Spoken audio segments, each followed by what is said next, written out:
HTC will call Ocean, its new smartphone that features a touch-sensitive side frame, the HTC U11, according to VentureBeat editor Evan Blass. The name, says Blass, represents an effort by HTC to bridge past and present naming schemes.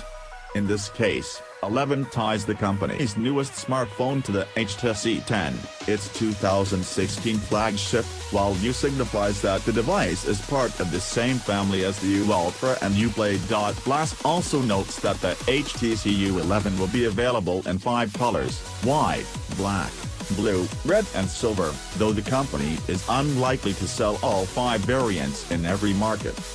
HTC plans to officially detail the U11 on May 16, per tweet the company sent out earlier this week.